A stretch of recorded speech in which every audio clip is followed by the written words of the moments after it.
হলাম আলাদিনের জিন। এতদিন আমি প্রদীপে বন্দি ছিলাম, সেজন্য আমার হাতটা সুরসুর করছে। এখন একটু জাদু দেখাতে হবে। দাঁড়াও, বিড়ালটার সঙ্গে একটু মজা করা যাক। আমি অনেক ক্লান্ত হয়ে পড়েছি, কারণ আমি অনেক পরিশ্রম করেছি। এক বাটি দুধ দেখতে পাচ্ছি, দুধটা খেয়ে নিই। এই দুধ খেলে আমি নিশ্চয়ই অনেক পুষ্টি পাবো। কি ব্যাপার, দুধের বাটি আমার সামনে থেকেও ভ্যানিশ হয়ে যাচ্ছে কিভাবে? বুঝতে পারছি না কিছুতেই। দাঁড়াও, এক্ষুন খাইয়ে নেই। ওরে বাবা, গেল কোথায়? দুধের বাটিটা কি আমার সঙ্গে মজা করছে? কিছু বুঝতে পারছি না, কোনো একটা দুর্ঘটনা ঘটছে। আমি কি স্বপ্ন দেখছি নাকি? এখানেই তো দুধের বাটিটা দেখলাম, আবার গেল কোথায়? টেবিলের নিচে নেই, তার মানে গেল কোথায়? ওরে বাবা, দুধের বাটিটা তো আমার দিকে আসছে মনে হচ্ছে। যা বাবা, যা ভেবেছিলাম ঠিক তাই। আমার চেহারার মানচিত্রটা বদলে দিয়েছে। হচ্ছে কি আমার সঙ্গে কিছু তো বুঝতে পারছি না। কোনো একটা দুর্ঘটনা ঘটেছে, বাড়িতে কোনো ম্যাজিশিয়ান এসেছে। দাঁড়াও, চারিদিকে খেয়াল করতে হবে। এক্ষুনি এই বাটিটা আছাড় মেরে ফেলে দিব। ওরে বাবা, কি হলো? বাটিটা ফেলে দিতে চাইলাম আর আমি বাটির উপরে বসলাম। দারুণ মজা হচ্ছে। জিনি ভাইয়া, তুমি আরো সুন্দর করে ম্যাজিক দেখাও। তোমার ম্যাজিকগুলো অন্য রকমের। টম অনেক সাজা পাচ্ছে। আমাদের অনেক ভালো লাগছে। টম আমাদের অনেক জ্বালিয়েছে এতদিন। বাবা গো, মা গো, মনে হচ্ছে আজকে আর বাঁচতে পারবো না। কি হচ্ছে কি এসব? চারিদিকে মনে হচ্ছে বাড়ি খাচ্ছি। ভূমিকম্প হচ্ছে নাকি কিছু তো বুঝতে পারছি না। কোনো একটা সমস্যা হয়েছে। ওরে বাবা, মাথাটা ভন ভন করে ঘুরছে। কি হচ্ছে? মনে হচ্ছে এবার মুখ থুবড়ে পড়ে যাব। যা ভেবেছিলাম ঠিক তাই। মুখ থুবড়ে পড়ে গেলাম। মাথাটা ভন ভন করে ঘুরছে। কি হচ্ছে? এটা কাকে দেখছি আমি? কে এটা? দাঁড়াও, এক্ষুনি তোমার খেল খতম করে দিব। এই তাওয়া দিয়ে তোমাকে পিটিয়ে আমি আজকে তোমার জাদু ছাড়াবো। দাঁড়াও। তাই নাকি? তুমি আমাকে তাওয়া দিয়ে বাড়ি দিবে? দাঁড়াও, তোমাকে তাওয়ার বাড়ি খাওয়ার ব্যবস্থা করছি আমি।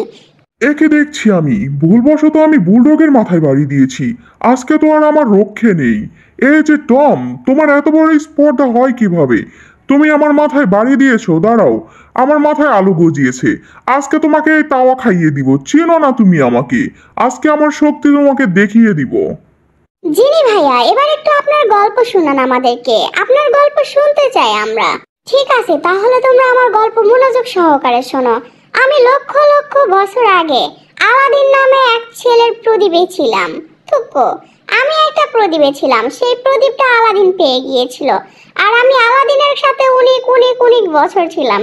পরে আলাদিন মারা যাওয়ার পরে আমি এই প্রদীপের ভিতরে ঢুকে ঘুমিয়ে পড়েছিলাম। আর সেই প্রদীপ পেয়েছে জেরি।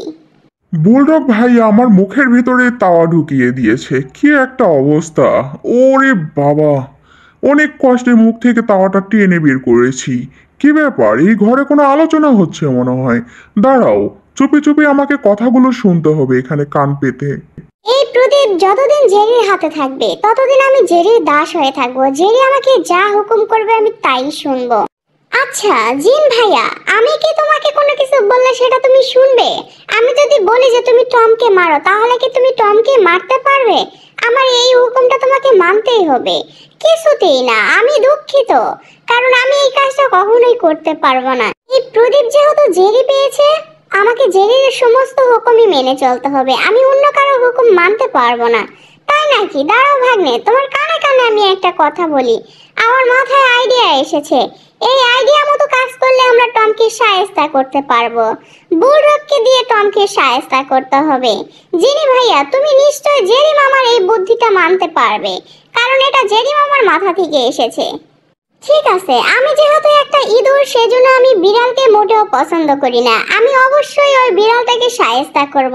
তার জন্য ওই বিড়ালটার কোনো একটা দোষ লাগবে। বিড়ালটা যদি কোনো দোষ করে তবে আমরা ওকে মারতে পারবো।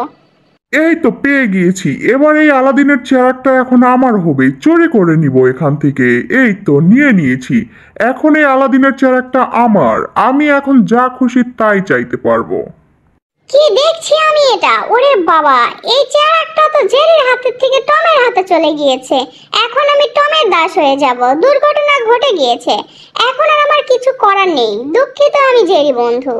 এই যে জিনি ভাইয়া, এখন তুমি আমার হুকুম মানো। দাঁড়াও, প্রদীপে একটু ঘষাঘাষি করে নেই, হয়ে গিয়েছে। জিনি ভাইয়া, তাড়াতাড়ি আমার কাছে চলে এসো। এখন থেকে তোমাকে আমার হুকুম মানতে হবে। আমি এই রাজ্যের রাজা হতে চাই। আমি পুরো সিংহাসন চাই। আমার জন্য একটা সিংহাসন নিয়ে এসো। তাড়াতাড়ি আর অনেক অনেক খাবার নিয়ে এসো। আমি অনেক ক্ষুধার্ত, আমাকে এক্ষুনি খাবার খেতে হবে। দুঃখিত জেরি বন্ধু, এখন থেকে তোমাদের দুজনকে টম বিড়ালের দাসী হয়ে থাকতে হবে, ওর সেবা যত্ন করতে হবে। এক্ষুনি এক তুড়ি মেরে তোমার সিংহাসন তোমাকে এনে দিচ্ছি। এই নাও, এখন থেকে এই সিংহাসন তোমার, আর এই সিংহাসনের সমস্ত খাবার দাবার তুমিই খাবে। কি দেখছি আমি, নিজের চোখে কোনোভাবে বিশ্বাস করতে পারছি না। কেমন একটা রাজা রাজা ভাব চলে এসেছে আমার মাঝে। দাঁড়াও, আমাকে একটু আঙ্গুর ফল খেতে হবে। আঙ্গুর ফল না খেলে রাজা রাজা ভাবটা ঠিকভাবে আসবে না। এই তো, অনেক সুস্বাদু আঙ্গুর ফল, একটু খেয়ে দেখি। বাহ, অনেক মিষ্টি দেখতে। দাঁড়াও তো, ওদিকে তো বুলডগ বসে আছে। দাঁড়াও, এবার একটু বুলডগকে সাহায্য করা যাক। এই যে দৈত্য, তুমি তাড়াতাড়ি বুলডগের কাছে যাও, বুলডগকে এক্ষুনি ছোট বানিয়ে দাও, ঠিক আছে? না হলে কিন্তু তোমাকে আমি এই প্রদীপের ভিতরে বন্ধ করে রাখবো। খুব আরামে ঘুম আসছো, দাঁড়াও এক্ষুনি তোমার ঘুম আমি হারাম করে দিব। তোমার মাথায় তাওয়া দিয়ে একটা বাড়ি দিব, ইয়াহু! তখন আমি ইচ্ছা করে বাড়ি দিইনি, তবে তুমি আমার মুখে তাওয়া ঢুকিয়ে দিয়েছ। এই জন্য, এই যে জিনি ভাইয়া, তাড়াতাড়ি বের হও, এখনই তোমার জাদু দেখানোর সময় চলে এসেছে। এই নাও, এক্ষুনি তুমি জিনের সাথে একটু মোলাকাত করে নাও। দুঃখিত বুলডগ ভাই, আমার কিছু করার নেই, কারণ টম আমাকে হুকুম করেছে, আমার এই কাজটা করাই লাগবে। এ কি, আমি এত ছোট হলাম কিভাবে? যা বাবা, আমি তো অনেক ছোট হয়ে গিয়েছি। তাড়াতাড়ি এখানে লেজ গুটিয়ে পালাতে হবে, জোরে একটা দৌড় দিব। ওরে বাবা, মাথাটা ভন ভন করে ঘুর, শরীরের যে কতগুলো টুকরো হয়েছে গুনেও শেষ করা যাবে না। বিদায় পৃথিবী, বেঁচে থাকলে দেখা হবে, না হলে আর কখনো দেখা